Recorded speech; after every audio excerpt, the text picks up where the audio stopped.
Assalamualaikum warahmatullahi wabarakatuh. Bismillahirrahmanirrahim. Nahmaduka ya ghafuru ya syakuru. Mashalli wa sallim barik ala sayyidina maulana Muhammadin wa ala alihi wa sahbihi asma'in nama ba'du. Lah yang repot orang-orang fanatik hukum pakai bahasa nasional, itu repot. Jadi misalnya kematian Yesus Kristus, itu mesti Mbak Turehan kan nggak percaya. Akhirnya ditambahi kematian Sibeh. Karena kalau bilang iya kan percaya, makanya ditambahi apa? Sibeh. Karena menurut orang Islam berkeyakinan Nabi Isa itu gak terbunuh, maka ditambahi apa? Sibeh. Saya dulu pernah usul, karena beliau itu kalau manggil bahasa itu bude, jadi saya pernah sowan usul. Mbak ditulis gini saja, Mbak. Kematian Yesus dalam kurung katanya. Tapi mungkin terlalu vulgar ya, jadi akhirnya dibikin apa? Sibeh ya? Di kalender Kudus kan apa? Sibeh ya, ditambahi Sibeh. Ya nggak apa-apa lah, yang penting keyakinannya masih benar gitu. Jadi masih benar. Kalau usulan saya terlalu ekstrim, maka dikasih apa? Katanya. Ya karena memang begitu kan, kita berkeyakinan Nabi Isa itu gak terbunuh. Wa ma qataluhu wa ma sholabuhu walakin syubbihalahu. Jadi ini saya teruskan ya. Ini paling masih seberapa jam ini. Kalau kelamaan sampai dolim itu ganggu kiai lama-lama gitu. Saya tadi sudah bilang sama panitia, orang Indonesia itu gak sopan. Kalau suka kiai itu didatangkan. Itu agak masalah sebetulnya. Dalam etika itu masalah. Kalau seneng kiai ya sowan ngaji. Jangan sowan di dalam, itu ganggu ya, sowan ngaji saja. Dulu Imam Malik itu anaknya raja itu, Imam Malik itu seangkatan dengan Harun Ar-Rasyid. Makanya jangan berharap kalau saya gampang diundang. Bukan karena saya sombong, memang etikanya seperti itu. Jadi Imam Malik diminta datang ke istana untuk ngajar anak-anaknya Harun apa? Ar-Rasyid. Masyhur Imam Malik tersinggung terus kata bang, al ilmu yu'ta la ya'ti. Ilmu itu disowani bukan sowan. Akhirnya Harun Ar-Rasyid minta anak-anaknya datang ngaji ke Imam Malik. Itu anak presiden. Imam Malik berani, al ilmu yu'ta la ya'ti. Tapi kalian beruntung karena saya hormat sama mbah-mbah saya di sini. Wong makom buyut saya itu ya berarti apa ya? Selatannya makamnya Sayyid Ja'far Shadiq itu di situ kan ada makamnya Mbah Soleh, Mbah Maksum, itu mbah-mbah saya. Nah, makanya dulu saya ngaji di sini lama di Damaran itu. Maksudnya lama itu ya mungkin setahun. Karena saya memang mulai kecil di Sarang, sampai sekarang saya masih ngajar di Sarang. Tapi dulu cukup ya, karena saya kesini sudah hafal Quran, jadi hanya setor setiap hari satu juz, jadi cepat lah. Saya tidak punya masalah ingatan, alhamdulillah, jadi cepat hafal. Saya terangkan lagi ya, ini penting ya, masalah mukjizatnya Quran. Selama ini orang tuh mau bilang tok, mukjizatnya Quran itu dahsyat, tapi nggak bisa menerangkan. Itu masalah. Makanya kita harus bisa menerangkan mukjizatnya Quran dahsyat itu apanya. Yaitu tadi, tongkatnya Nabi Musa hanya disaksikan oleh orang yang di era itu. Toh tujuannya mukjizat adalah diakui kemudian orang menjadi iman. Lalu Rasulullah SAW beliau sudah intaqala ila rafiqil a'la. Tapi konsepnya Quran menjadikan orang yang enggak ditunggui beliau tetap iman ila yaumil kiamah. Itu yang maksud fa'arju an akuna aktsarahum tabi'an yaumal kiamah. Mukjizat saya itu cukup Quran kata Nabi, dan dengan mukjizat itu orang akan iman ila yaumil. Caranya seperti ini. Karena tadi sedasat-dasatnya mukjizat, tujuan utama orang terdikte supaya ikrar ngakui kudrohnya Allah. Lah ngono kok ngenteni tongkat sakti lah opo? Cukup deloknya. Paham ya? Jelas ya? Alhamdulillah mau naik kelas ini sudah benar ini sudah benar. Terus kedua begini, kedasatan Quran lagi. Quran itu bisa merunut, mentartibkan logika. Bahkan logika ini logika yang universal. Siapa saja merasakan logika itu. Misalnya begini, dulu orang kafir itu punya Tuhan banyak, tentu yang dipertuhankan yang mana? Yang dipertuhankan itu banyak. Karena pikiran mereka urusan banyak, problem banyak, ya Tuhannya harus banyak. Ada BPKB 3D kan, istri cerewet macam-macam lah, itu kan problemnya banyak, maka Tuhannya harus banyak. Karena Tuhan itu maknanya penyelesai masalah. Sehingga kalau masalahnya banyak, Tuhan harus banyak. Ketika Rasulullah membawa konsep satu Tuhan, mereka janggal. Makanya mereka bilang, aja'alal alihata ilaha wahida inna hadza lasyai'un ujab. Masa Tuhan satu? Ini aneh, nggak bisa. Tuhan harus banyak, karena masalah kita banyak. Itu terpatri, di otak mereka terpatri. Lalu Nabi dengan santai diajari Allah menerangkan, andaikan kalian punya majikan banyak dan perintahnya beda-beda, kamu suka enggak? Ya enggak suka, mat, enggak enak. Punya majikan banyak itu udah enak. Milih mana majikan banyak sama satu? Satu aja, mat. Tuhan kamu adalah majikan kamu. Kalau banyak kamu bingung. Ya mat, satu aja mat. Itu segampang itu. Jadi menggiring, Tuhan itu kan bos kita, tuan kita. Kalau banyak berarti yang memerintah kita banyak, dan bisa konflik bos-bos kita ini karena berebut anak buah tadi. Akhirnya mereka, kalau kamu punya majikan banyak dan perintahnya beda-beda, semuanya minta dilayani, kamu pusing enggak? Ya pusing, mat. Minta mana? Majikan banyak sama satu? Satu saja Muhammad. Ya Tuhan kamu adalah atasan kamu, maka harus satu. Mereka paham. Oke, mat, Tuhan satu. Itu yang dimaksud dorobawaw matalar rojulan fihi syuraka umutasyakisuna wa rojulan salamal lirojul hal yastawiyani masalah. Langsung alhamdulillah. Karena mereka yang paling bodoh pun paham. Dengan logika itu paham. Kalau Tuhan banyak, perintahnya banyak, kita repot. Maka Allah bikin satu masalan, yaitu rojulan fihi syuraka umutasyakisuna wa rojulan salamal lirojul. Satu lelaki, satu bos, satu perintah. Kayak apa mudahnya Allah. Kemudian mereka tetap menuhankan Lata, Hubal, dan Uzza. Karena mereka dipertuhankan. Sebenarnya nggak pernah Tuhan, tapi dipertuhankan. Allah memberi contoh itu sederhana sekali. Wa daraballahu mathalar rajulaini ahaduhuma abkam la yaqdiru ala syai'in wa huwa kallun ala maulah aina ma yuwajjihu la ya'ti bi khair hal yastawi huwa may ya'muru bil adl. Kata Rasulullah, Lata itu menurut kamu apa? Ya Tuhan kami. Muhammad. Hubal ya Tuhan kami. Uzzal ya Tuhan kami. Lalu kalau mereka kotor ya saya mandikan. Kalau hidungnya coplok ya saya tata.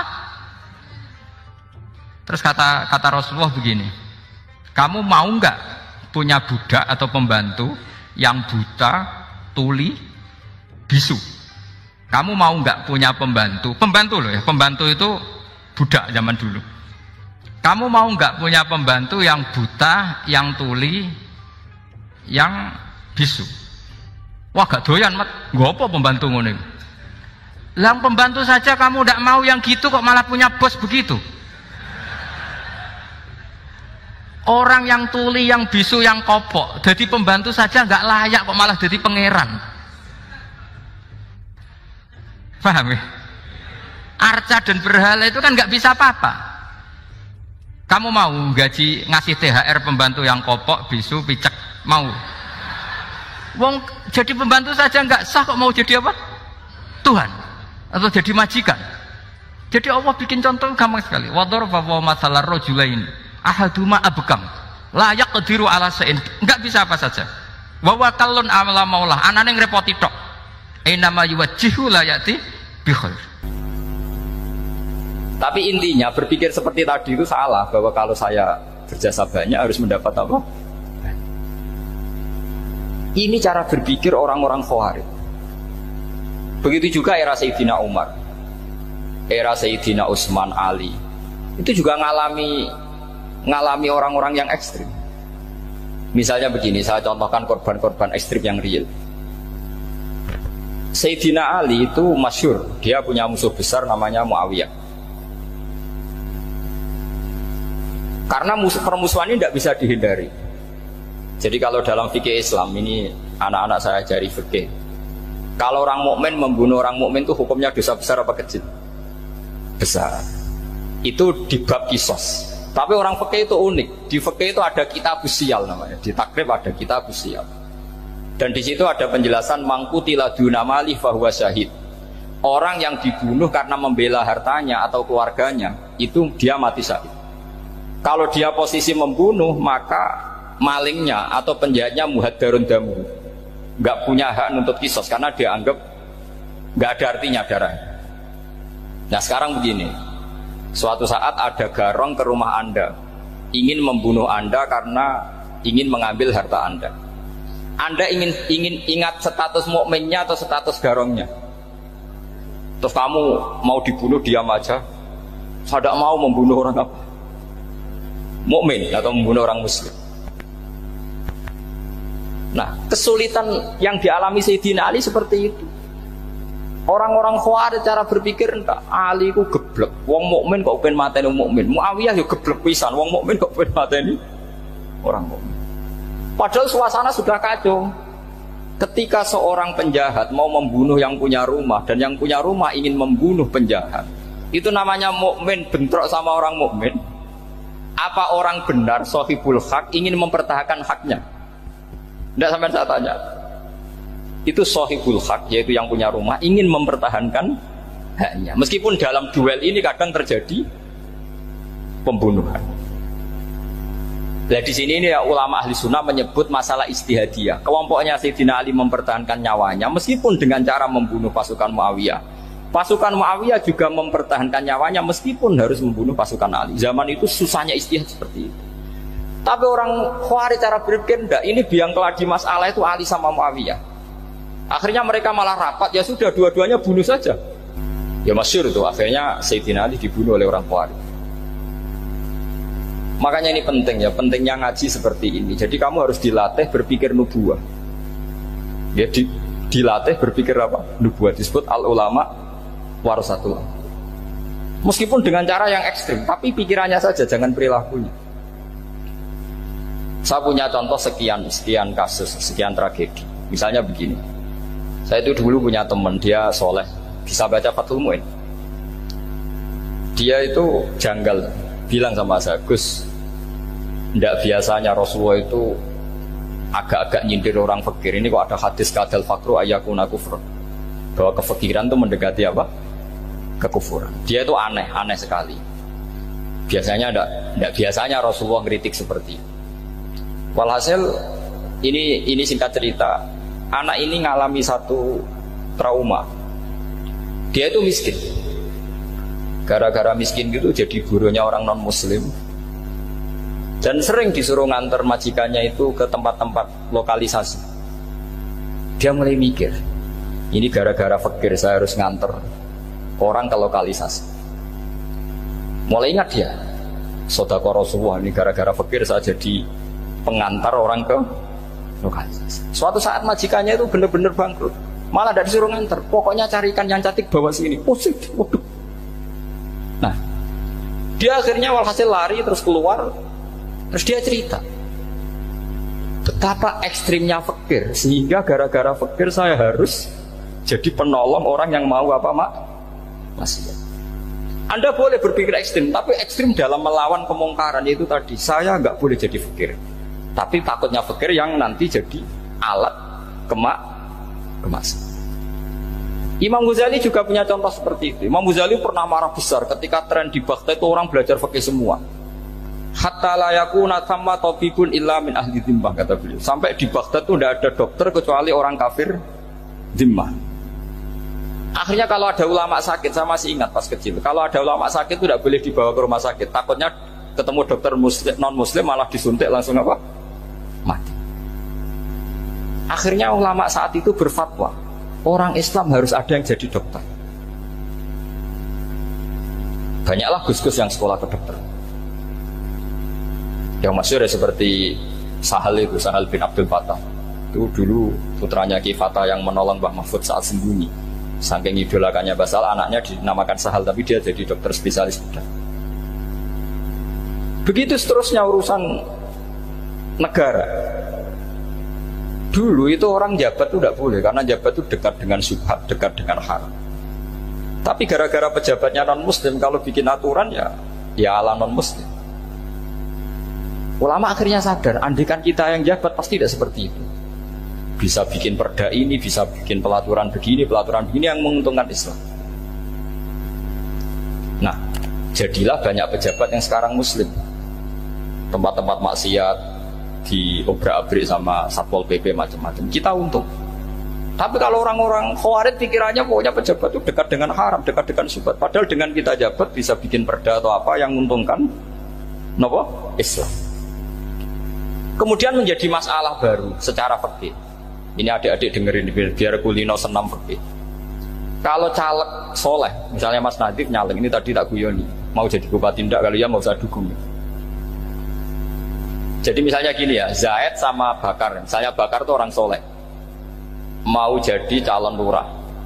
Dia tahu kalau dia lurahnya kampung lebih baik.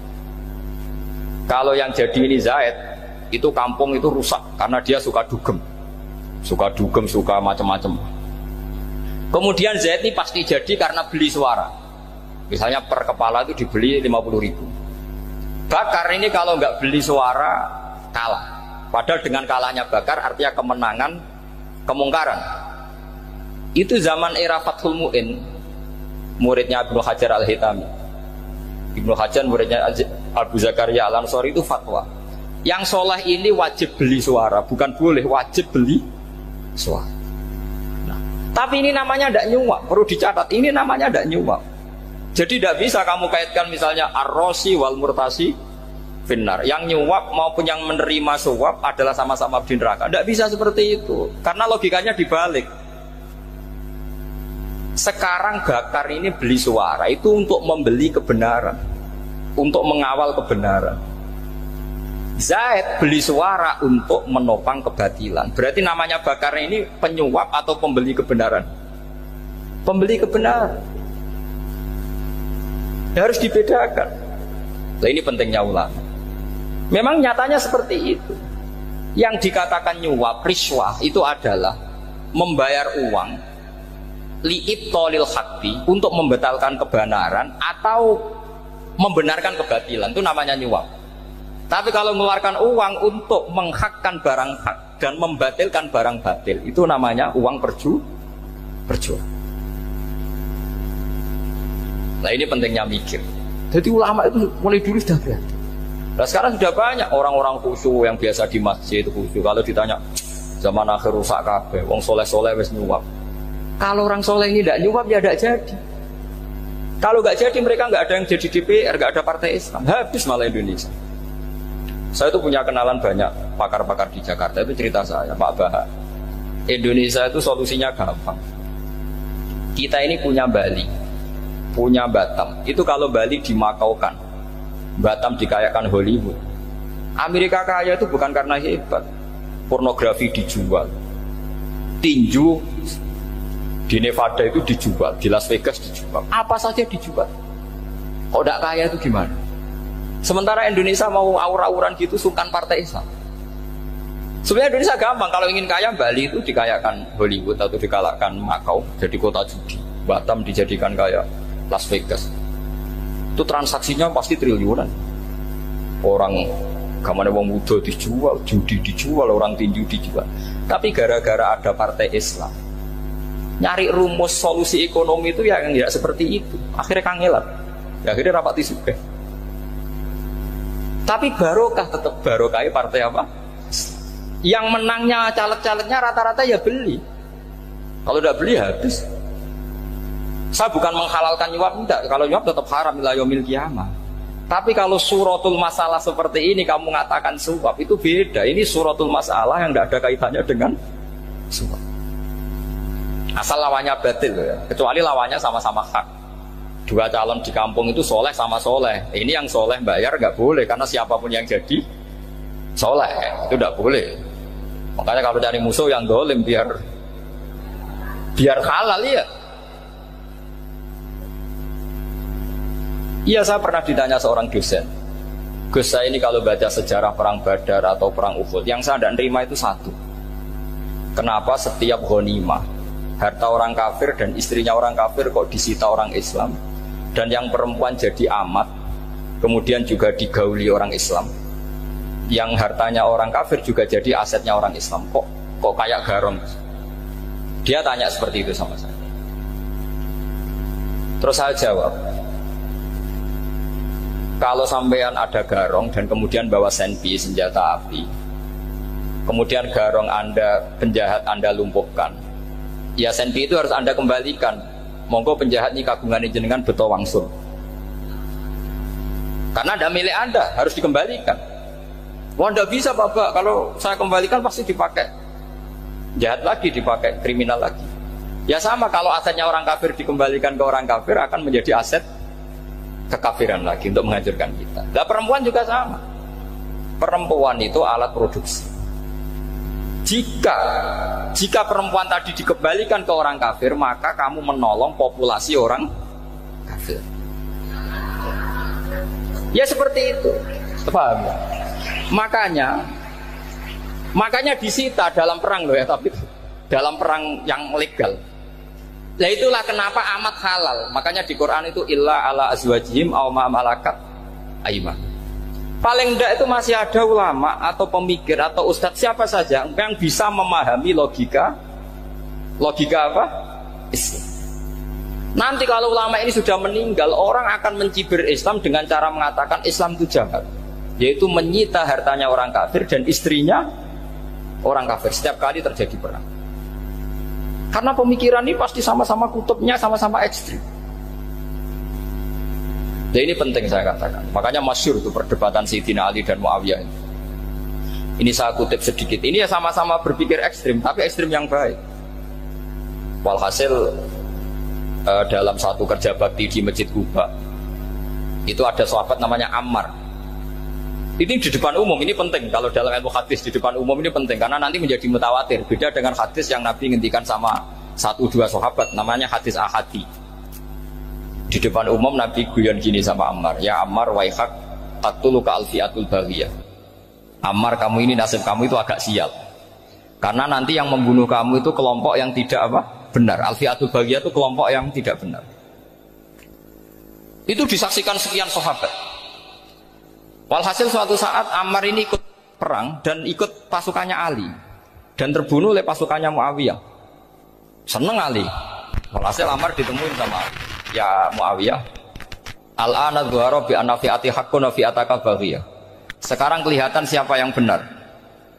Saya yang benar, kamu yang salah. Kenapa? Karena Ammar kelompokku dan terbunuh oleh kelompok kamu. Padahal kata Rasulullah yang membunuh Ammar adalah kelompok yang salah. Tapi Muawiyah pintar sekali, dia jawabnya gini, laula kama kutila Ammar. Ammar terbunuh karena bela-belain kamu. Kalau kamu tidak nyuruh dia perang juga gak terbunuh kan. Jadi kamu ikut andil terbunuhnya siapa? Ammar. Tapi apa kata Sayyidina Ali? Idzan qatala Rasulullah Hamzah. Kalau teori itu Anda pakai, Rasulullah pun membunuh Hamzah. Sekarang Hamzah perang karena suruhan siapa? Rasulullah. Yang membunuh Hamzah siapa? Wahsy. Kalau teori itu Anda pakai, berarti Rasulullah pun membunuh Hamzah. Terus fasa kata Muawiyah, Muawiyah diam. Jadi fikih pun tuh diputuskan lewat pikiran ekstrim. Tapi bukan ekstrim yang merugikan orang lain. Ya, kalau merugikan orang lain namanya sudah la darara wa la dirar, dia menyalahi aturan itu. Makanya saya pernah ngaji di sini dulu ketika tahun kemarin. Fikih-fikih Islam itu punya rumus, itu ya gara-gara pikiran ekstrim sebetulnya. Saya pernah nyontohkan adalah orang tuh kalau sholat jenazah itu mayitnya di depan. Itu ulama fikih tidak ada yang punya alasan. Mau hanya bilang gini, hakadha wajadna salafan wa khulafan. Mulai dulu kalau nyolati mayit ya jenazahnya di depan. Kayaknya gitu saja, tidak punya alasan. Makanya ulama lain mengatakan tidak apa-apa jenazah di belakang, yang sholat di depan. Kenapa? Fa innaha laysat bimanzilatil imam. Memangnya jenazah imam kok harus di depan? Itu ya tidak ada yang bisa bantah. Bagaimana mungkin harus di depan? Oh, enggak, imam kok harus. Yang harus di depan itu imam. Jenazah itu imam apa enggak? Enggak. Terus alasan kedua, sholat ghaib. Kalau ada orang mati di Surabaya, Mas Nadib di sini, sholat ghaib boleh enggak? Boleh. Jenazahnya di depan apa belakang? Di belakang kan? Berarti harus enggak jenazah di depan? Ya dia mau ngakeh jelas kalau itu. Lah ini contoh-contoh kecil. Nah orang Khawarij itu orang yang paling enggak mau menerima otak-atik seperti itu. Akhirnya jadi goblok bareng tadi. Ya makanya Rasulullah pun jadi korbannya Khawarij. Muhammad kamu harus adil. Karena pikiran mereka adil itu yang memberi banyak ya dapat banyak. Kalau pikiran nubuah tidak seperti itu. Kalau yang biasa memberi, biasa heroik, biasa baik ya biar tetap biasa memberi. Jangan dilatih jadi apa? Fasih. Ini mungkin adik-adik juga agak keberatan, tapi harus dilatih. Makanya saya itu jadi kiai itu ya mulai kecil anaknya kiai, putu kiai, saya itu yang mulang itu senang. Saya tidak pernah terlintas dikasih santri atau dihormati ya enggak. Mungkin sampai mati agak terlintas. Ya pikiran saya sederhana. Biasa mulang pahlawan malah sekarang pasien itu malah kayak cemen, kayak turun kelas gitu. Jadi saya terus ya enggak kepikiran sama sekali. Loh kalau saya minta sama Allah karena itu atasan saya. Makanya ada ulama yang ekstrim gini, ini kisah nyata. Ada ulama alim datang ke seorang raja. Rajanya ini soleh padahal. Ternyata pas raja itu berdoa, ya Allah saya kasih ini. Padahal ulama tadi itu mau mengajukan proposal, mau minta apa gitu. Terus dia pulang ketika ditanya, Pak Kiai kenapa pulang? Ternyata raja itu minta zat yang sama yang saya mintai. Kalau raja saja masih minta, ngapain saya minta raja? Saya akan minta zat yang dimintai raja. Terus pulang dia. Wah itu ya pikiran ekstrim, tapi bagus ekstrimnya. Saya akan minta zat yang dimintai raja. Kalau sampean kan enggak, uteke saya les, sholat dinteni, tetap jalo. Oh, kok orang mikir seperti itu? Mang salah didik, salah itu tadi. Nah, ini harus dilatih. Masyhur itu ketika Nabi pas Fathu Makkah itu, orang-orang Ansor komentari Nabi gini, ketika Nabi sangat happy di Mekah, sangat enjoy di Mekah, kata orang-orang Ansor, amar rojul fa'adroka durok fatun fi ahli wa ulfatun fi asyiroti. Namanya orang pasti happy kalau di kampung halaman. Jangan-jangan Rasulullah itu nanti hidup di Mekah lagi, karena Mekah sudah dikuasai orang Islam. Beliau pasti kangen sama keluarga, sama Mekah. Tapi ya sama, ketika Rasulullah mulai mengasih-ngasih itu, orang-orang Quraisy dikasih banyak, orang Ansor juga pikirannya seperti itu. Baru orang Ansor dilatih pikiran nubuwah, yaitu tadi mereka itu dapat kambing, dapat sapi terus pulang. Kamu mendapat saya, milih mana? Milih Rasulullah Shallallahu Alaihi Wasallam. Sekarang kamu saya balik. Kamu punya kiai, kamu bisa memberi hadiah, memberi beliau. Suatu saat kiai Anda ini kaya raya, terus sering ngasih orang-orang yang nggak pernah berjasa. Kamu nggak pernah dikasih. Itu kalau pakai pikiran Khawarij, kiai ini salah karena ngasih orang yang tidak berjasa. Tapi kalau kamu pakai pikiran nubuah, enggak. Alhamdulillah saya tetap istiqomah memberi kiai itu. Dan alhamdulillah enggak dibales. Semoga balasannya di akhirat. Ya sudah seperti itu. Kalau pakai pikiran gengsi tadi seperti itu. Masa biasa memberi sekarang posisi diberi, saya rak turun kelas. Jadi sebetulnya pikiran ekstrim itu boleh, tapi untuk yang seperti ini bukan ekstrim yang tadi. Makanya ini disebut al-hujjat. Al-hujjat itu satu logika yang bisa mematahkan asumsi awal. Ini saya harap santri-santri matolek, putra maupun putri berpikir seperti ini. Sehingga sama. Jadi misalnya sekarang dibalik, kalau ada orang NTT yang masih non muslim, itu orang kafir yang harus dibunuh atau orang kafir yang harus didakwai. Mesti pikirannya itu, kalau Nabi itu ya semua yang didakwai Nabi dulu orang kafir. Nah, ketika Nabi di Mekah itu pertama ketemu orang kafir itu dibunuh atau didakwai? Didakwai. Ya berarti pilihan sekarang ya didakwai bukan dibunuh. Nah soal perang itu perang itu beda dengan membunuh. Ada janjinya, ada macam-macamnya, terus nggak ada solusi, itu baru ada perang. Jadi kalau sudah dibalik-balik gitu, makanya kata ulama-ulama, Khawarij itu pasti salah. Pasti salahnya adalah kalau orang tidak benar ya dibenarkan, bukan dibunuh. Kalau setiap orang kafir dibunuh, Nabi kapan jadi nabinya? Karena orang kafir habis. Jadi metode bil hikmati ada, metode hasanah ada, karena orang kafirnya sudah mati. Terus pertanyaan kedua, kalau Nabi harus ekstrim ngapain? Yang ngawal Jibril, halnya Israel lebih efektif.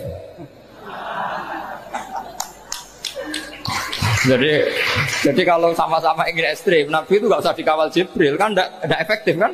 Harusnya yang ngawal itu siapa? Israel. Kan nggak repot ya. Nah, jadi saya mohon ini saya cerita. Jadi korban pikiran ekstrim itu bukan siapa-siapa. Pertama itu Rasulullah. Akhirnya Rasulullah menjelaskan, ya beginilah cara berpikir nubuwah. Jadi saya kira demikian. Nanti mungkin kalau ada tanya-tanya, ada pertanyaan. Yang jelas kalau seputar ekstremitas itu bisa latihan. Ya, sebenarnya bisa latihan di fikih. Karena fikih ini cerminan dari pikiran ulama. Ya, cerminan dari pikiran apa? Ulama yang tidak tekstual. Ya, seperti gini ya. Tasaddaqa Rasulullah so'an min tamrin au so'an min aqidin. Ketika zakat fitrah itu Rasulullah mengeluarkan satu sok tamar. Tamar itu kurma. Kalau menurut tekstual berarti zakat fitrah harus pakai kurma. Tapi semua ulama sedunia mengatakan kuti ahlil balad. Artinya dalam konteks Indonesia ya pakai apa? Beras. Berarti kata tamar diganti kut. Diganti apa? Kut. Jadi orang itu jangan diajak goblok bareng. Masa Nabi ngendikan tamar harus apa? Tamar. Makanya saya pernah debat. Pak Nabi itu cingkrang. Kenapa orang-orang itu rata-rata tidak cingkrang? Saya bilang, Nabi itu hidupnya di Mekah. Kenapa Anda hidup di Indonesia? Iya, Nabi itu hidupnya di Mekah. Terus saya tanya lagi, Nabi itu hafal Quran, kamu udah hafal? Saya hafal Quran. Kalau cingkrang gampang, karek ngetok kata saya. Ya, kalau ada sunnah Rasul, Nabi hafal Quran, enggak? Hafal kan? Berarti kalau ikut sunnah Rasul, hafal Quran. Jangan cingkrak tok, ya hafal apa? Ya sama poligami juga gitu yang tadi diceritakan Mas Natif itu. Nabi itu poligami setelah Khadijah meninggal. Apa mereka mau nunggu istri pertama meninggal? Kalau ingin persis loh, kalau ingin persis nunggu istri pertama meninggal. Iya. Tidak mau juga kan? Ya biasa saja lah. Pokoknya yang dihalalkan syariat ya kita bilang halal, yang diharamkan kita bilang apa?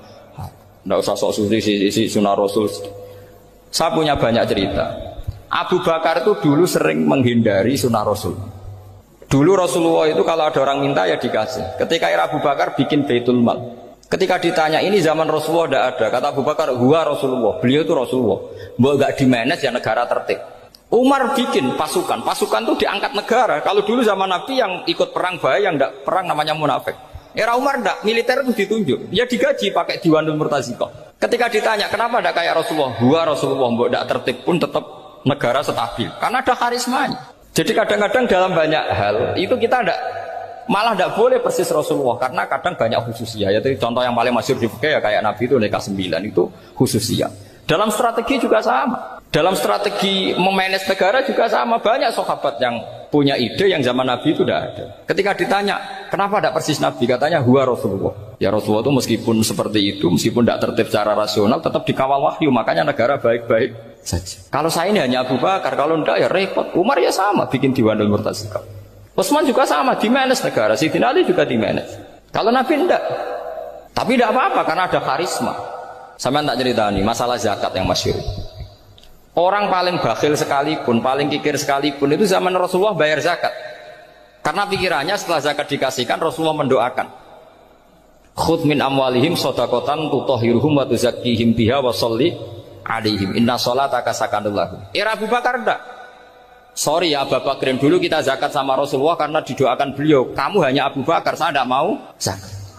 Ya sama lah seperti orang dipimpin ulama-ulama karismatik, orang dipimpin badola itu tidak usah metai, santri sudah nurut. Dipimpin Usman Nazif, gak bikin pelaturan, habis pondok. Kalau tidak ngancam, gak gini, ditakzir, gak gini, habis.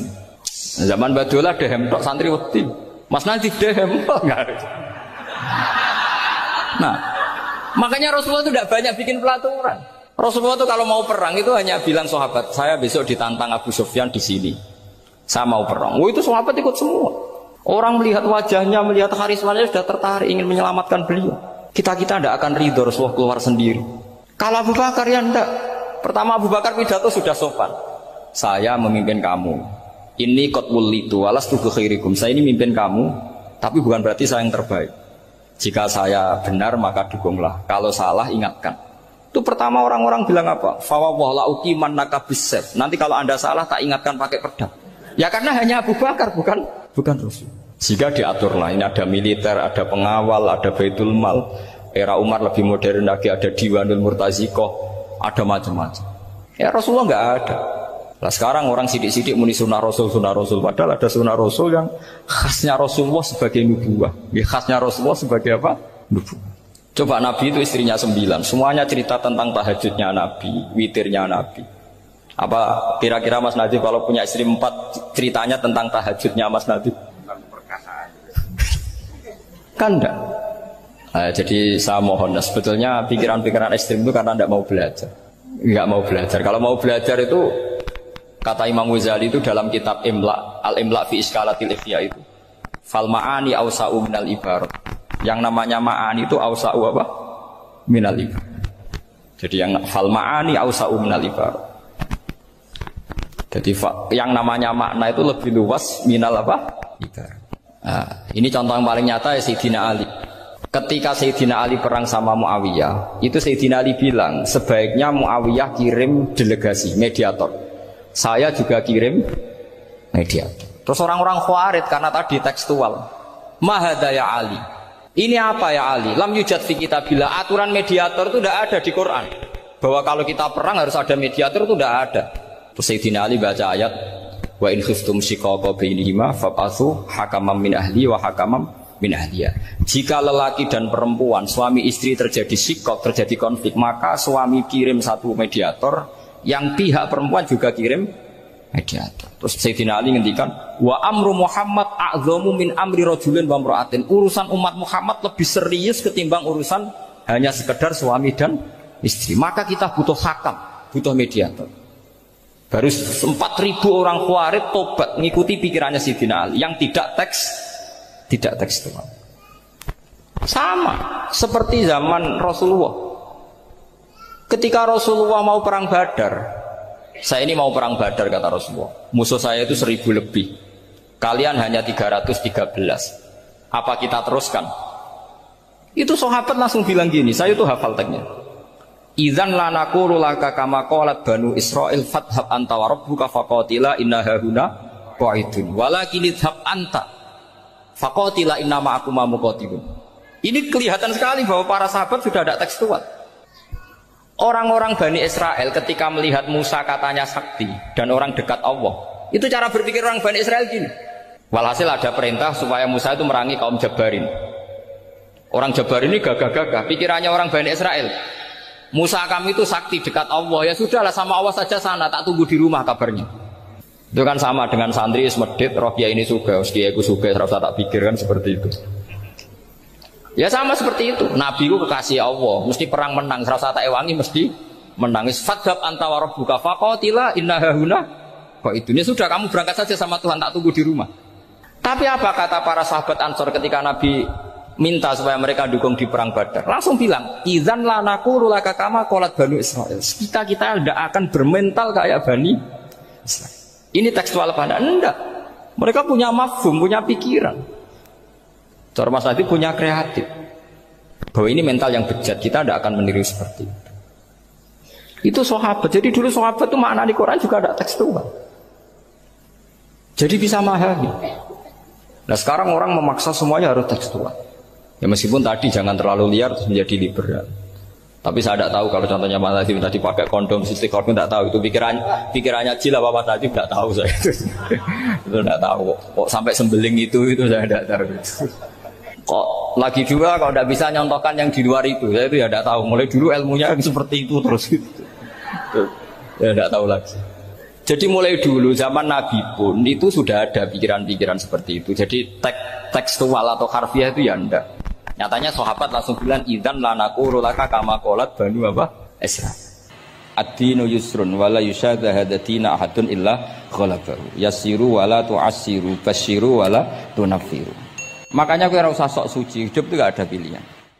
Misalnya kalau saya ditanya, bina wong fasik itu penting gak? Penting. Tapi kancanan wong fasik itu haram, mari katut. Kancanan wong fasik itu haram, mari katut fasik. Ti ngembarno wong fasik umat Rasulullah ya haram, umat Nabi kok mbarno. Kancanan yo haram, ngembarno haram. Lah terus piye, Gus?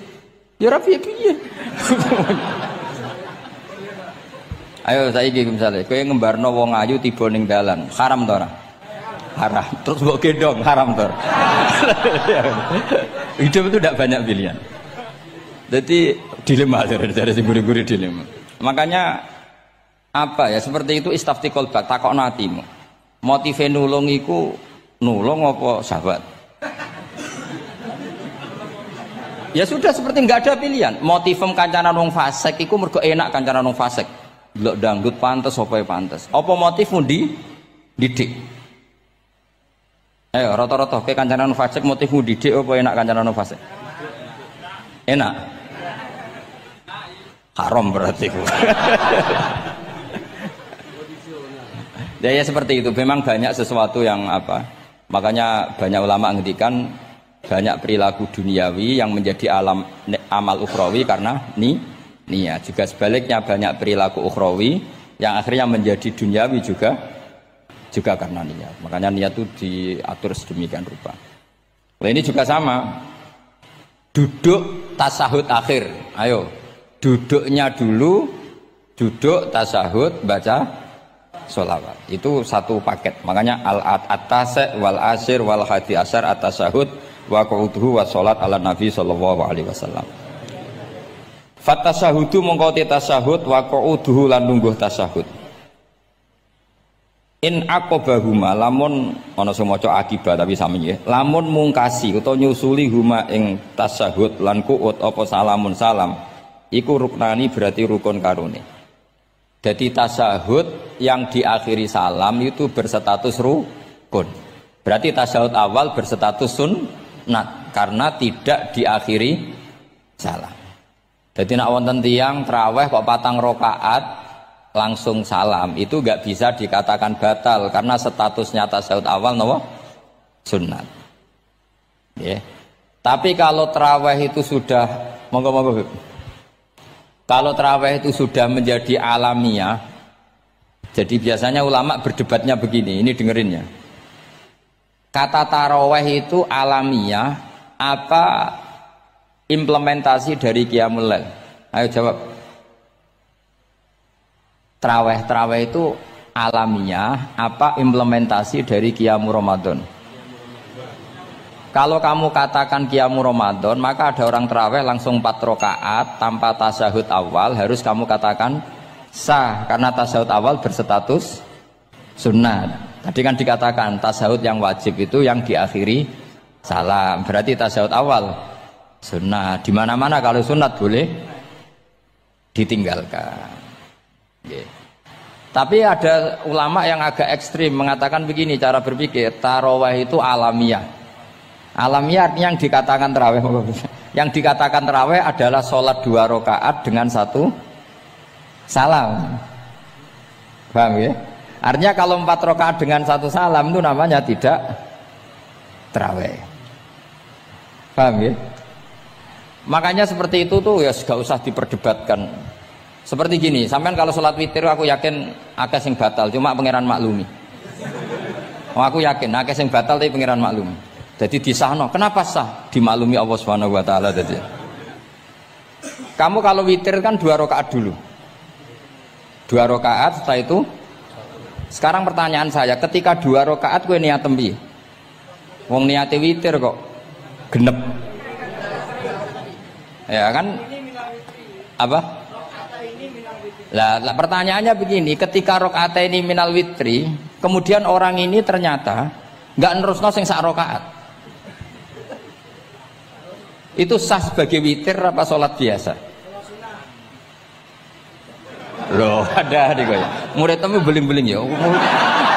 Modelnya itu mau rasa ya. Tapi ya apa kagak zaman akhir ya sab. Ndak, ketika 2 rakaat itu jenenge sholat witir apa ndak gitu saja pertanyaan. Orang oleh ngeper, jawabnya ngono tok. Ketika 2 rakaat itu witir apa enggak? Tidak.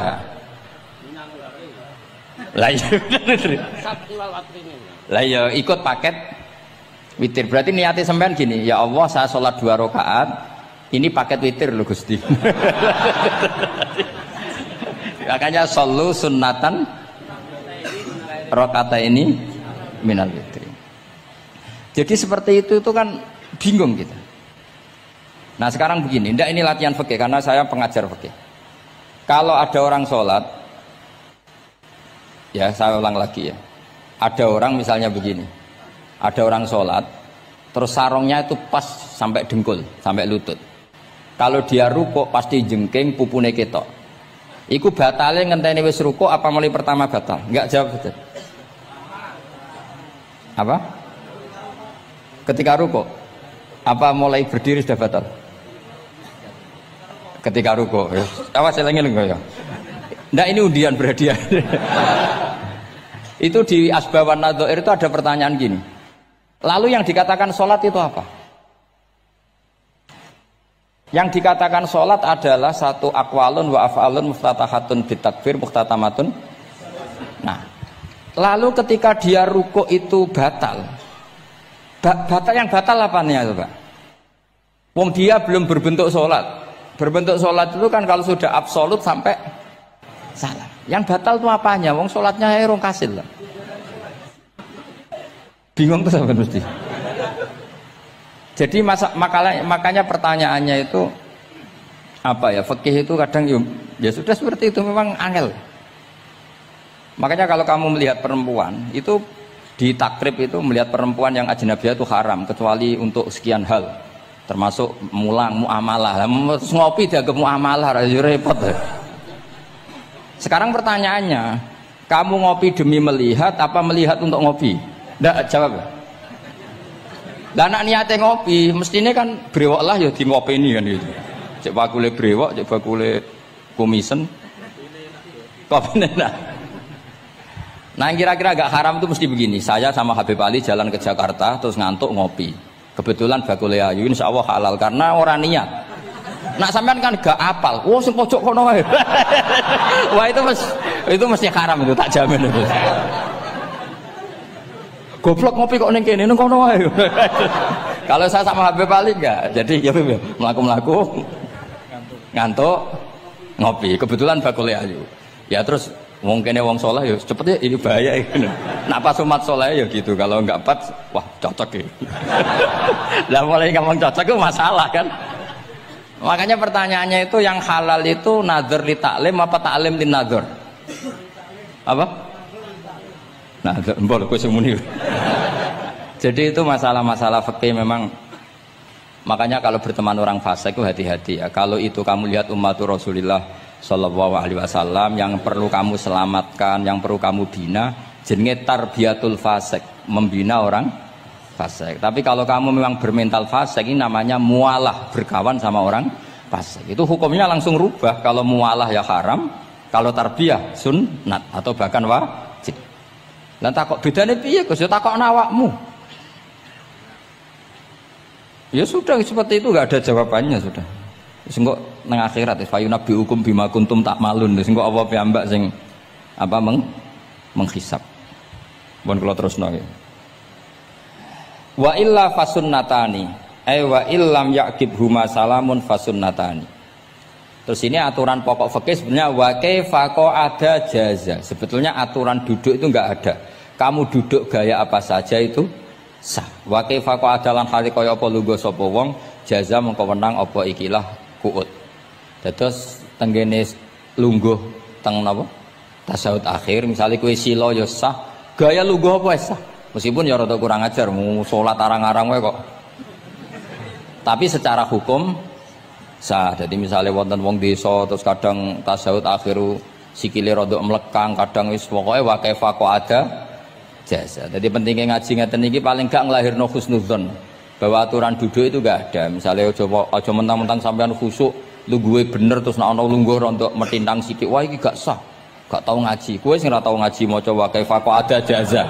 Aneh-aneh, kowe sing ora tau ngaji wa kaifa ada jaza.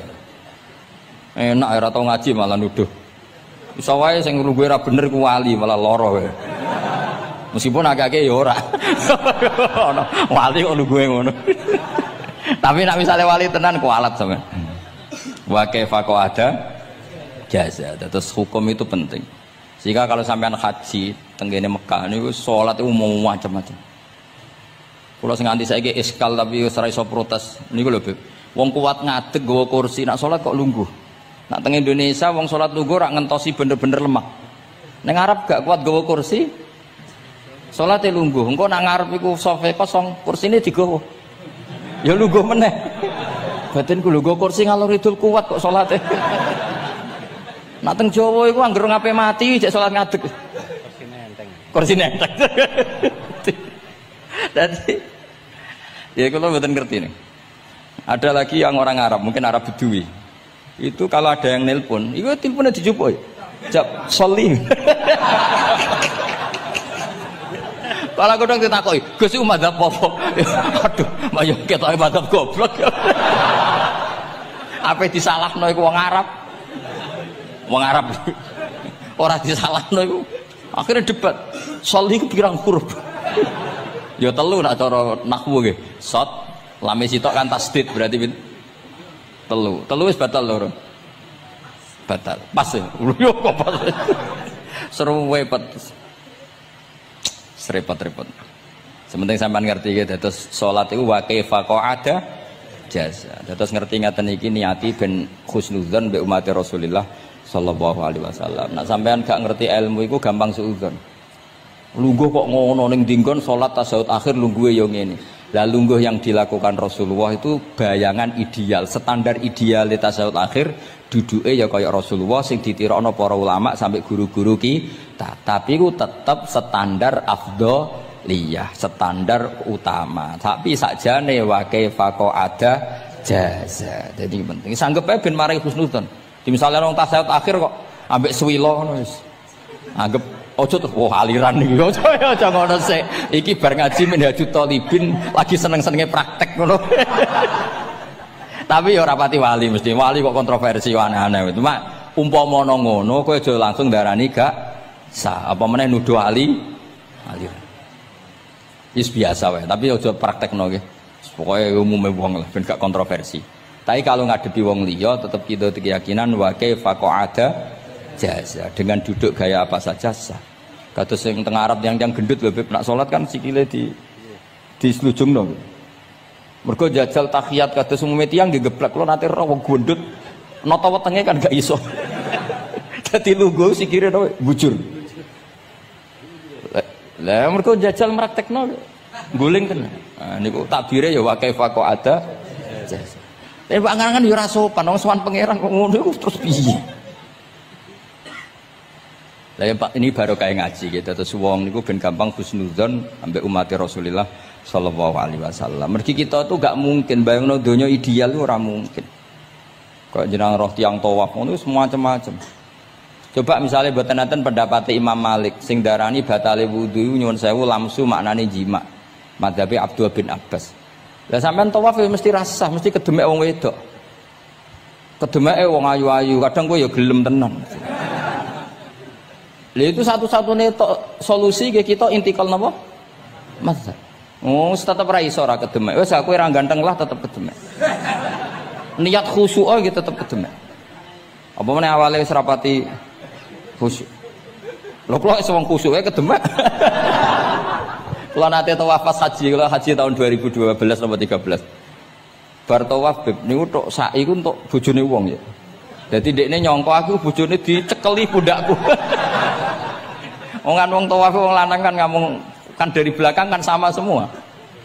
Bareng terakhir didelok, lho jebule ora. Piye gitu.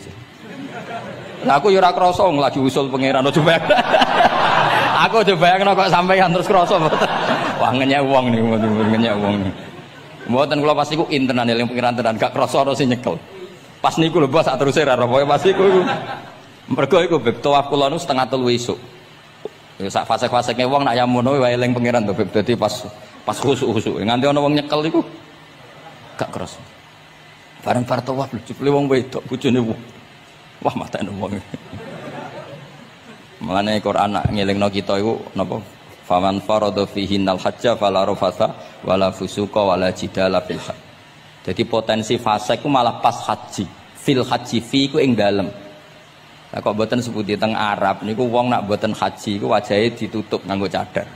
Tapi nak pas ihram malah wajah wajib dibuka. Iku wis mari uji nyali tok. Kalau nate dikonco khusuk tenan nggih, khusuk alim. Niku nate di kesempatan ngambung Hajar Aswad.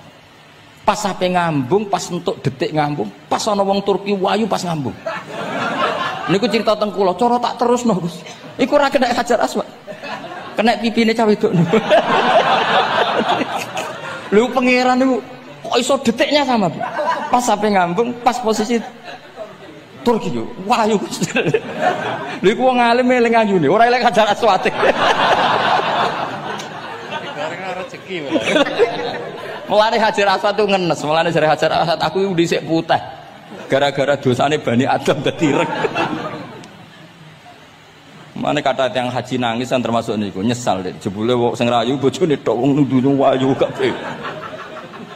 Sing bagian niku maksudnya. Dadi jan repot. Pangeran niku nguji ngoten, faman faradha fihinnal hajja fala rafatha wala fusuqa wala jidala fil hajj. Bener nak salat. Sak fasek-faseke wong pas salat iku mesti warung lanang-lanang. Salate ning masjid ngarepe wong lanang, pinggire wong lanang. Haji mboten. Masjid Haram, masjid paling suci sak donya, tapi itu uji nyali tenan. Kalau di kanca haji tiang Magelang khusuke sak poli. Selawase ra tau salat jejer cah wedok. Niku salat jejer cah wedok sing disuci cah wedok. Nangis betul. Lah kula rapati khusus ya ora nangis biasa wae. Nangis. Lho sampean es musim haji kan kredit. Dadi kanan kirine wedok ning ngarepe wedok. Dekne sujud gelem ra gelem kudu ning bokonge cah wedok. Sing ning cerita-cerita kitab lho, nak haji hujud ku ning bokong. Lha iku tebakan bokonge wong itu. Nangis. Gus kula niku tiyang Magelang, sak urip-urip kula ora tau jejer wong itu. Wong khusuk. Katoke bakat dadi wali, kok wong khusuk. Nangis bar haji. Gus kula napa hajine mboten ditampi kok nate ngalami sujud. Aku piye ben ngandani wong khusuk bingung kok ngandani wong khusuk. Ngongkon istighfar ngundine ra salah wong kepeksa. Ngongkon nikmati wong khusuk kok tak kon nikmati. Lho cara sing takok sampean. Aku meni gayamu. Jawabnya gampang, cara sing takok sampean jawabnya gampang. Nggih piye? Paling gayamu apa? Iki sing takok wong khusuk. Ya akeh sing takok sampean ngono gayamu. Sing takok niku tiyang khusuk mek nangis tenan nyesel. Memang haji itu unik, makanya Allah ngikatkan fala rafatha wala fusuqa wala jidalu fil hajj ing dalem pas nglakoni. Mencen uji. Jidal kaya ngoten. Ana wae sing mari muring-muring. Wis niat khusuk, niat sabar bebe. Ana wae sing marai muring-muring. Memang ujian betul. Lho kula nek kecelok wong gak gampang muring-muring. Wis terkenal lah nek kula seneng guyon ra gampang muring-muring. Nate badhe niku Beb. Romyu tanggal 11, umumnya haji Indonesia rak koblas zawal. Melok Beb teng rombongan tiyang niku. Wareng tok Mina wonge diding-diding. Iki ajaran napa Romyu kok koblas zawal? Nabi ku ora tahu. Romyu koblas zawal. Nabi mesti Romyu ba'da zawal. Ngamuk-ngamuk.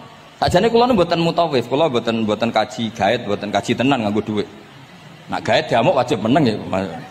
Engko iso di PHK nak. Akhire kula ngomong ngene. Akhire kula dijono Pak Bak sampe sing ngadepi. Ya Nabi ora tau Romyo qobla zawal tapi ora tau ngamuk-ngamuk koyo kowe ya. Mangkel wong. Lah ya Nabi ora tau Romyo qobla zawal tapi ora tau ngamuk-ngamuk koyo kowe ya. Repot. Akhirnya aku wah, jare kaji oleh jidal akhirnya. Iya padha jidal. Ra iso Kang. Pamane ngajak bojo wis geger tok. Kula de kanca ngajak bojo ya sing kancane sitok ngajak bojo wong Jogja. Nah bojo sitoke niku isuk-isuk gekno teh sing lanang. Isuk-isuk gekno teh kopi. Sing di bojo ora gawekno teh. Wong wedok kok apike ngono maksude. Jawabe sing wedok, "Lah piye ijolan?"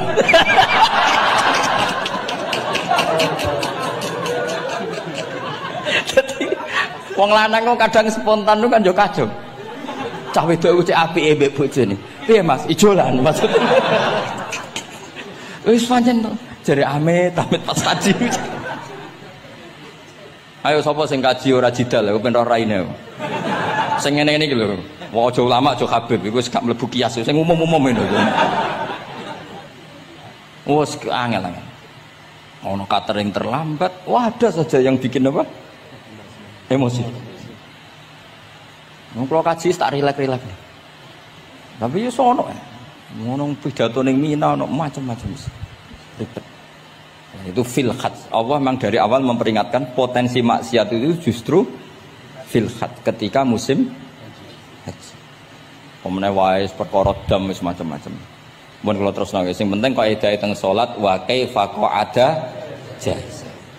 Kados wingi Imam Rafi'i dawaken salat sujud itu mau cukup watul jabha. Niku nggih guling-gilingan ben gak gampang suudzon mek tiyang lintu. Nah, kita piyambak tidak akan mempraktekkan itu. Kita tetap sujud melibatkan 7 anggota. Cuma nak ono sing ngono gak gampang suudzon. Wong bar ngaji minhajud talibin. Dadi ono gunane lah. Wa kaifa qa'ada jaza.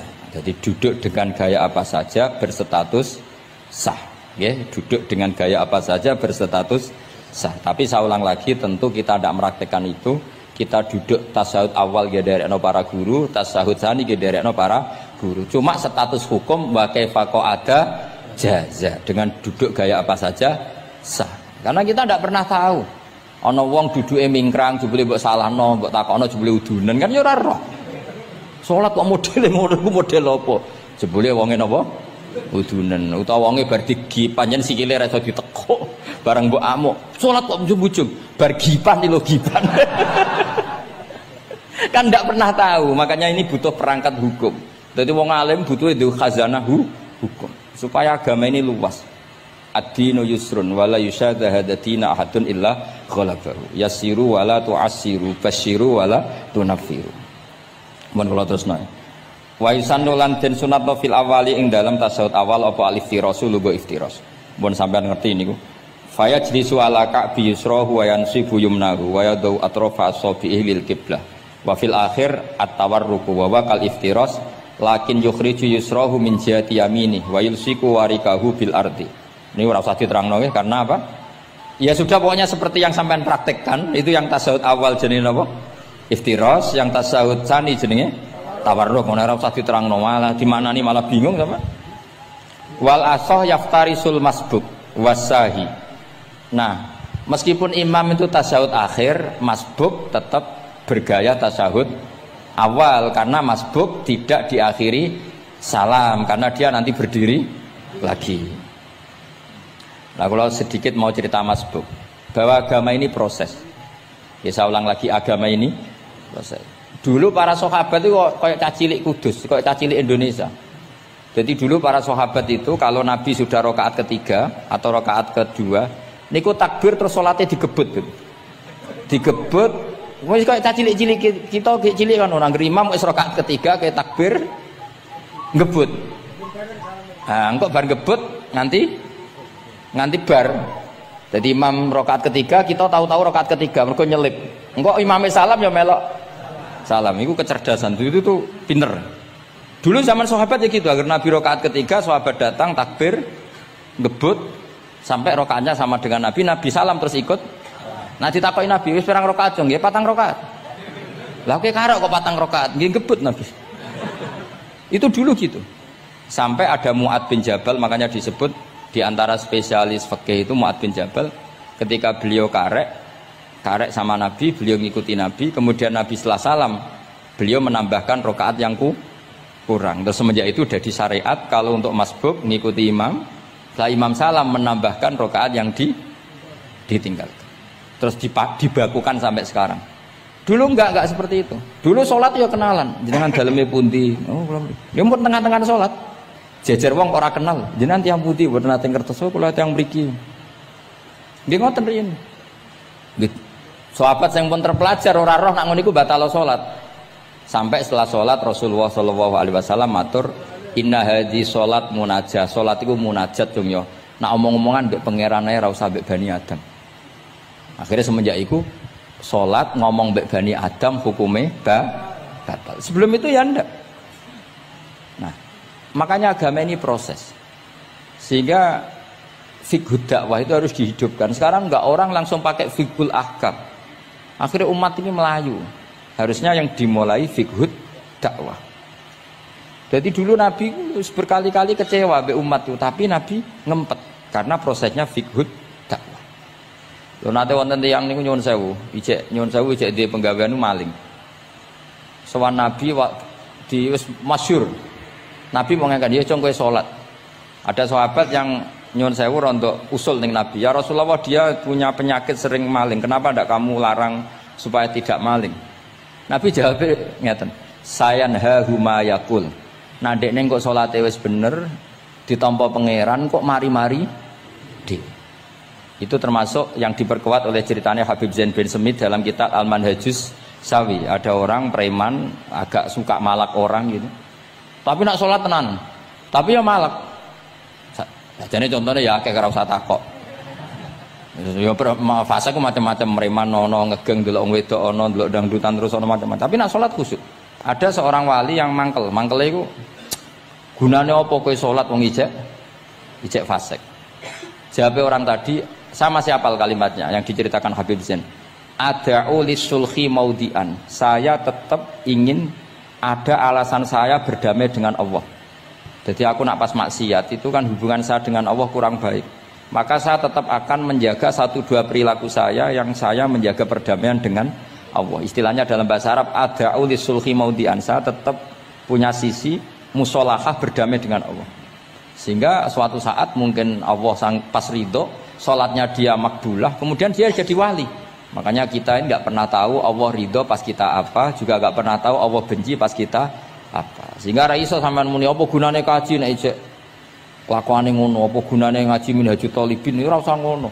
Saya pas sampean ngaji, pas ra paham terus ridho mek kodok kodar. Wah diridani pangeran, wong kondang tenan, wong ra paham kok ridho mek kodok kodar. Sing paham ujug, wong goblok kabeh sing pinter aku tok. Waduh, nyoro lek kula nang ngono. Jadi kita tidak pernah tahu Allah itu meletakkan ridhonya di mana, meletakkan sukhtunya di mana. Wonten orang Hawariyin dalam cerita Ihya. Orang Hawariyin itu orang-orang hebat, wali-walinya Allah, pengikut Nabi Isa. Ono preman liwat. Si preman ini spontan melihat orang-orang soleh itu tertarik, langsung ikut gabung. Saya ulang lagi, langsung ikut. Si wali di antara Hawariyin ini ada yang risih. Aku terkenal wali kok jejer preman, risih deh. Maka si wali tadi mempercepat jalannya karena risih jejer nama preman. Sing preman dari awal memperlambat jalannya karena dia bilang misli saya seperti saya nggak layak berjejer dengan orang soleh. Intinya si preman menjaga kesopanan, si wali memelihara keangkuhan.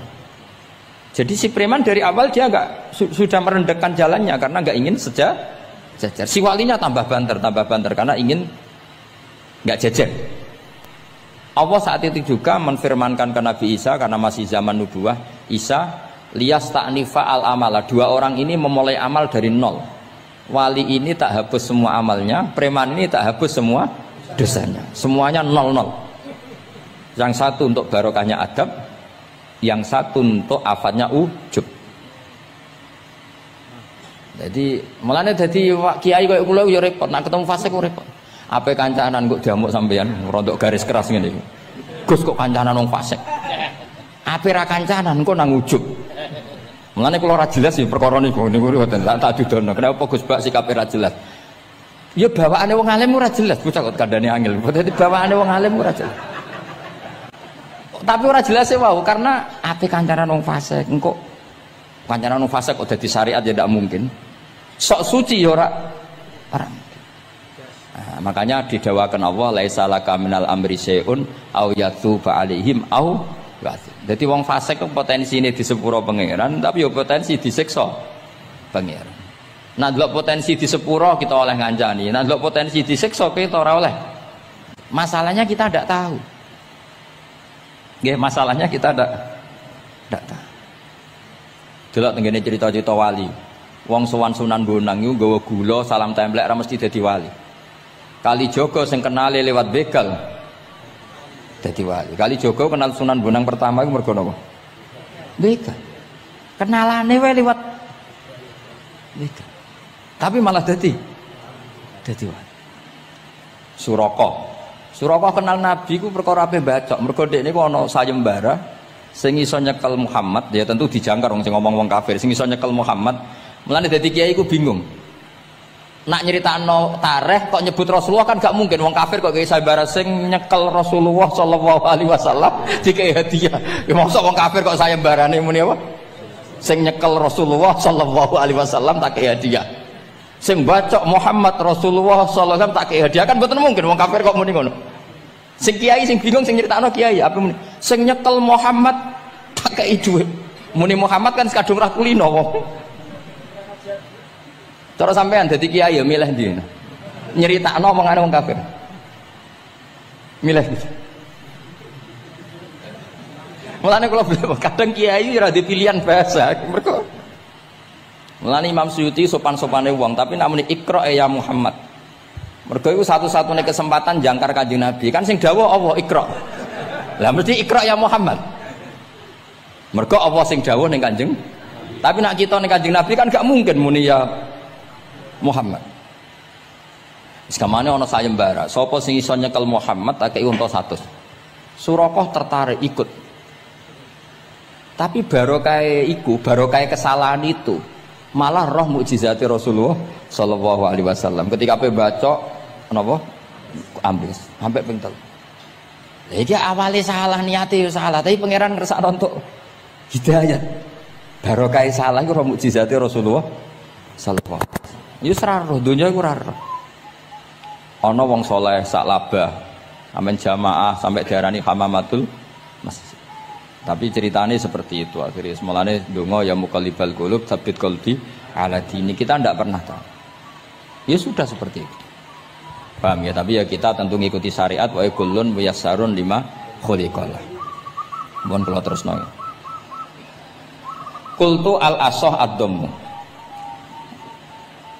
Terus sing donga sing diwaca teng tasyahud nggih kula waca bismillahirrahmanirrahim. Qultu ala sah wa anna Muhammad Rasulullah sabata fi sahih Muslim wa alam wa aqalli salat ala Nabi sallallahu alaihi wasallam Allahumma sholli ala Muhammad wa ali wa ziyadah ila Hamidum Majid tumeka maring Hamidum Majid. Berarti kados kita napa Allahumma sholli ala sayyidina Muhammad wa ala ali sayyidina Muhammad kama shollaita ala sayyidina Ibrahim wa ala ali sayyidina terus sampai fil alamina innaka Hamidum Majid. Dan ini sebagai penutup kula badhe cerita kula gadah kitab namine Hasyatut Turmusi. Hasyatut Tarmasi atau Turmusi ini karangannya Syekh Mahfud Termas. Beliau adalah murid Sayyid Abi Bakar apa? Syato Sohibul Li'ana. Terus guru dari Mbah Hasyim Asy'ari.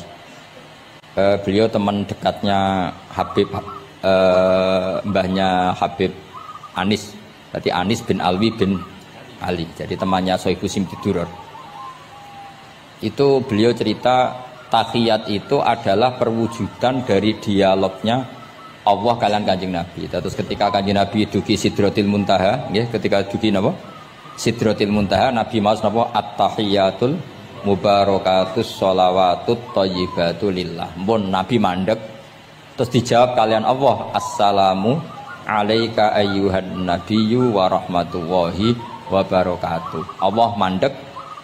Terus Kanjeng Nabi niku mboten kepengin saking senenge teng ummate bahwa kebahagiaan itu hanya untuk beliau.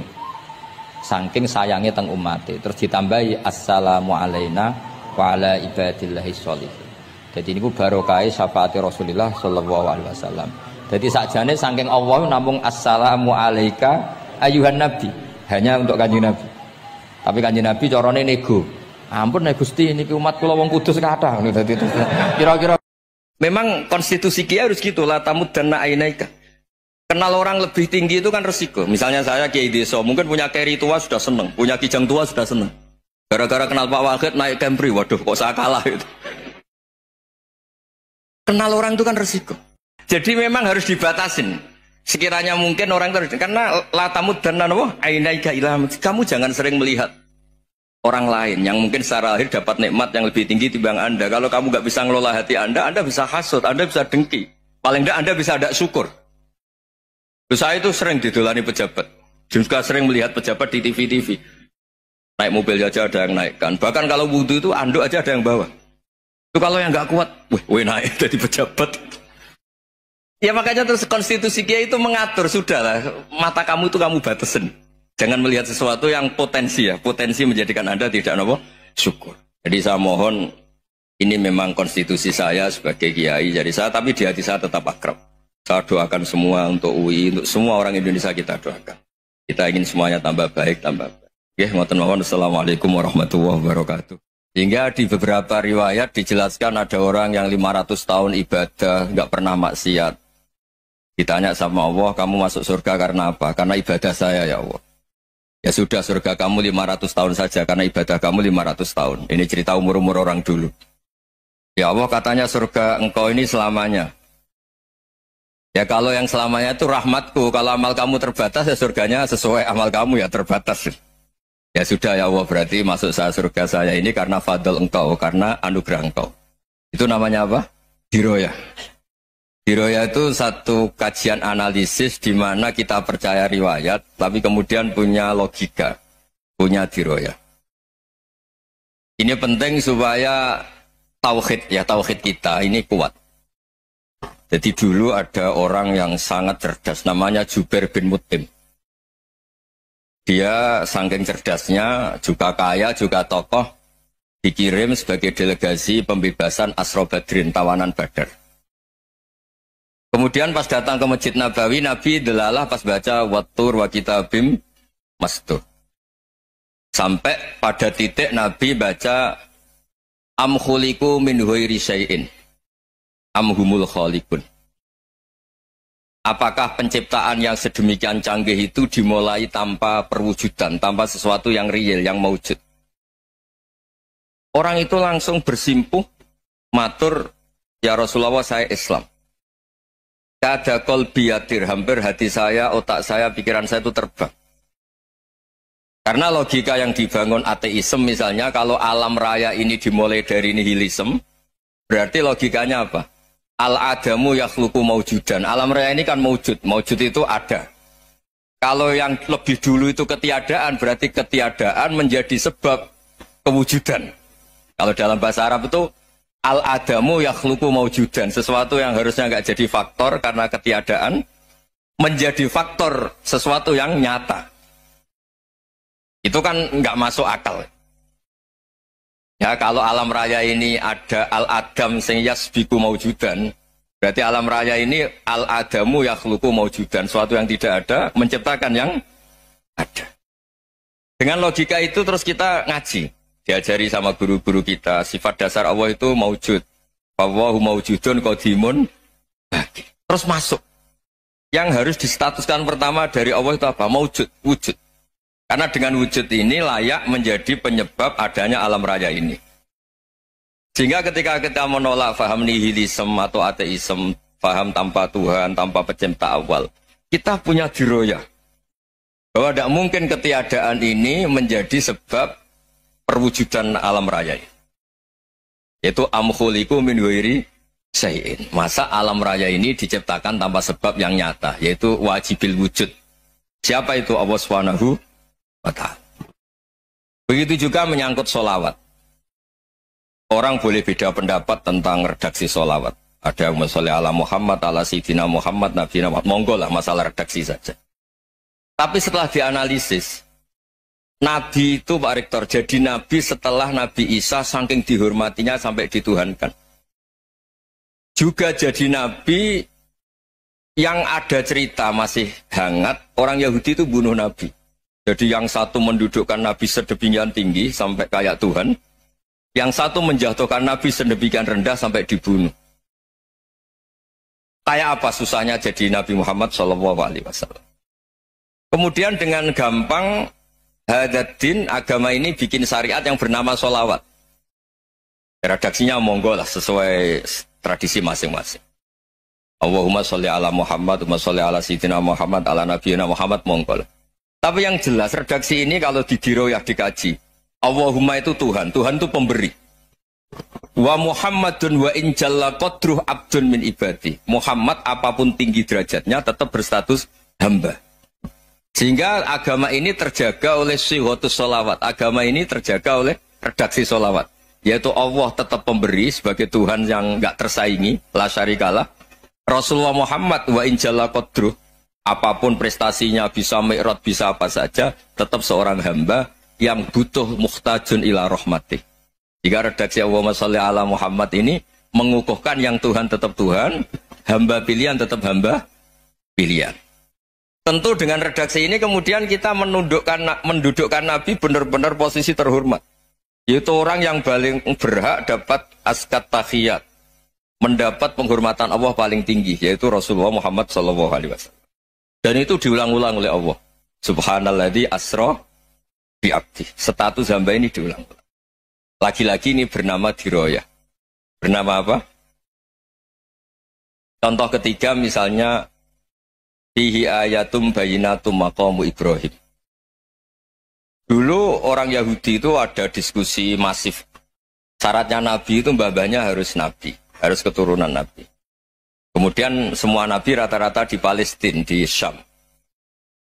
Lalu Muhammadnya asal-usulnya dari mana? Tahu-tahu orang Arab kok Nabi, padahal orang Arab itu dulu jahiliyah. Alhasil terus diceritakan, bukti Muhammad ini turunan Ibrahim adalah ada jejak kaki Nabi Ibrahim di dekat apa? Ka'bah. Fihi ayatum bayinatum maqamu Ibrahim. Kalau Nabi Ibrahim pernah di Mekah, artinya beliau pernah meninggalkan turunan yang di Mekah. Itu bernama Nabi Muhammadun sallallahu alaihi wasallam. Itu disebut fihi ayatum bayinatum maqamu Ibrahim. Nah, itu namanya diroyah. Diroyah itu satu perilaku keseharian kita beragama, kemudian tahu logikanya. Yang keempat misalnya, mangkana yu'minu billahi wal yaumil akhir falyukrim apa? Jaro. Orang yang iman karena Allah dan Rasul, maka memuliakan tetangganya. Andaikan pakai hukum sosial, tentu kalau tetangga kita baik, kita baik. Kalau kurang baik, kok kurang penggawean kan gitu. Tapi dulu itu pernah ada seorang ulama itu dibully ya, dikerjain sama anak muda tetangganya. Pak Kiai datang ke rumah saya, orang ini datang. Kemudian setelah di rumahnya, saya tidak jadi butuh sama Pak Kiai, silahkan pulang. Itu Kiainya senyum menikmati. Dan itu terulang 3 kali. Dibully seperti itu, dikerjain terulang 3 kali. Lalu tetap Kiainya tuh asik, seneng sekali. Lama-lama muda ini tanya, kenapa engkau tidak tersinggung? Padahal saya kerjain sampai 3 kali, tak undang, terus tak suruh pulang, tak undang, tak suruh pulang. Kata Kiai tadi, yang memerintahkan baik sama tetangga itu Allah. Jadi saya nikmati ketika bisa baik sama Anda. Tidak ada urusannya dengan perilaku Anda yang menolak saya. Nah itu terus kita tahu, memang motifnya kita baik sama tetangga karena iman sama Allah dan Rasul, bukan hukum kompensasi sosial. Jadi kalau mau diteruskan Pak Rektor, saya ngajar di sini ya karena perintah Allah itu orang alim harus ngajar, bukan karena perintah Rektor. Kalau diteruskan. Ya saya mohon juga gitu para dosen, para karyawan di sini kalau nggak khianat dengan UI itu karena takut sama Allah, jangan takut sama Rektor. Kalau Anda baik juga karena Allah, jangan baik karena apa? Rektor. Bagaimanapun ya semua kita ini makhluk. Makhluk itu la yadurru wa la yanfa. Begitu juga melihat Indonesia. Melihat saya ini kan ikut di UI itu lama sekali, ikut sama Profesor Zeni, dari Profesor Zeni nulis tafsir. Mungkin Pak Hersoyo tahu banyak, dulu Pak Lutfi ya tahu banyak. Tapi saya memang nggak pernah terbuka karena ya memang nggak ingin sebenarnya. Kondisi ini kondisi darurat. Sehingga saya tahu cara berpikir Profesor Zeni, ya tahu komitmen beliau pada UI. Dan pendiri UI memang ya banyak yang dari tokoh NU, Muhammadiyah, dari tokoh-tokoh ormas yang lain memang didirikan banyak orang. Hingga UI memang nggak milik ormas apa tertentu. Dari satu sisi memang baik, nggak dikuasai ormas tertentu. Tapi nanti kalau keterusan ya nggak berbentuk. Ya sudahlah dikelola saja. Sambil-sambil jelas, sambil-sambil kadang nggak jelas. Yang penting ikhlas tadi. Karena kalau terlalu asobia itu jadi repot. Kita ini yang nekuni fikih itu tahu. Kalau nggak kuno itu madhabnya Hanafi. Kuno itu madhabnya Syafi'i. Tahu-tahu seakan-akan Imam Syafi'i itu NU, Imam Abu Hanifah itu Muhammadiyah. Padahal ini orang-orang yang sebelum NU dan apa? Muhammadiyah. Jadi kalau kita yang nekuni ilmu itu biasa saja dengan perbedaan. Tapi kalau orang-orang yang nggak siap dengan perbedaan itu sampai Allah disifati Ta'ala itu tidak terima. Padahal Ta'ala itu maknanya Maha Luhur, yang Maha Agung. Jadi ada seorang kiai kebetulan pidato pertama Pak Rektor. Assalamualaikum warahmatullahi ta'ala wabarakatuh. Ilmu balik kedua ini nggak terima karena itu dianggap bid'ah ada Ta'ala. Hanya dia bilang Assalamualaikum warahmatullahi ta'ala wabarakatuh. Itu saking asobiahnya itu Allah ditambahi Ta'ala itu tidak terima. Padahal Ta'ala itu maknanya Maha Agung. Nah itu kan jadi repot kalau asobiah gitu. Kalau kita ngadepi perbedaan itu biasa saja. Karena kita mungkin bacanya banyak, lihat hal-hal seperti itu ya biasa saja. Karena dulu itu perbedaan itu urusan sudut pandang. Ya saya ulang lagi, perbedaan itu sudut. Allah yang Tuhan saja sering didebat sama nabi-nabinya. Karena urusan sudut pandang apa? Saya beri contoh ya. Suatu saat Khalilur Rahman Ibrahim itu saatnya meninggal sama Allah, Israel disuruh. Israel itu Ibrahim saatnya meninggal, ambil nyawanya. Setelah datang ke Ibrahim, ya Khalilur Rahman Ibrahim, saya disuruh nyabut nyawa Anda. Itu Israel dipaksa mikir sama Ibrahim. Hal ra'aita khalilan yumitu khalilah. Kamu tahu orang yang mencintai kemudian bunuh yang dicintai. Itu logika agak benar. Akhirnya Israel kan gak biasa debat. Kan gak dilatih debat. Gak pernah ikut lomba UI debat ilmiah. Dia taunya nyambut nyawa aja. Kembali ke Allah. Ya Allah, kata Ibrahim, hal ra'aita khalilan yumitu khalilah. Masa kekasih bunuh yang dicintai ya. Tapi kata Allah santai. Bilang ke Ibrahim, hal ra'aita habiban yakrahu ayyalqa habibah. Masa katanya dia cinta saya, kemudian ketemu saya tidak berani. Israel mater lagi. Logikanya gini Ibrahim, masa yang dicintai sama yang ketemu yang dicintai nggak berani. Ya udah ketemu aja. Katanya yang meninggal itu. Artinya kamu bisa saja GR tidak mati-mati karena merasa dicintai. Atau ingin mati karena mencintai. Nah maksud saya, dalam hal-hal seperti ini orang UI pasti gak jelas. Katanya cinta Allah suruh mati ya gak mau. Gak jelas kan? Dibilang gak cinta juga gak mau. Tapi dibilang cinta kalau ukurannya mati juga gak mau. Nah, tapi dalam banyak hal gak jelas itu penting Pak Rektor. Penting sekali. Buatan Buyan, saya beri contoh sekian ilmiah, gak jelas itu penting. Rasulullah SAW itu dalam banyak hal itu disuruh Allah, memang disuruh supaya ngambil sikap seperti itu. Karena Allah itu punya otoritas penuh untuk bikin orang itu baik atau tidak baik. Wahsy itu yang membunuh Sayyid Hamzah, orang paling dicintai Nabi di antara yang dicintai Nabi. Qatalahu Wahsyun, dibunuh oleh Wahsy. Nabi secara basarnya itu nggak suka sama Wahsy. Sampai cara lahir ya ingin corong Jawa ingin masuk nol. Tapi apa kata Allah? Laisa laka minal amri syai'un aw yatuba alaihim aw yu'adzibah. Itu tidak wilayah kamu Muhammad. Malah Wahsy dikasih tobat sama Allah. Khalid bin Walid. Itu perang Uhud kalah. Itu karena ide brilian Khalid bin Walid. Pas itu masih panglima kafir. Yaitu pura-pura kalah. Ghanimah dilepas, sahabat turun, pasukannya naik. Walhasil orang Islam kalah. Khalid bin Walid akhirnya juga masuk Islam. Orang yang secara basariah Nabi itu gak siap. Kebalikannya juga ada. Sa'labah itu orang sampai gelar hamamatul masjid. Ini pas ngaji mesti ingat. Salah. Dia di masjid terus. Setiap habis salam tuh lari. Karena istrinya Nyun Sewu masih berpakaian yang tidak pantas. Kenapa engkau terburu-buru pulang? Pakaian yang dipakai istri saya sekarang saya pakai. Ya pakaian sarung itu kayak Pak Rektor kan fleksibel.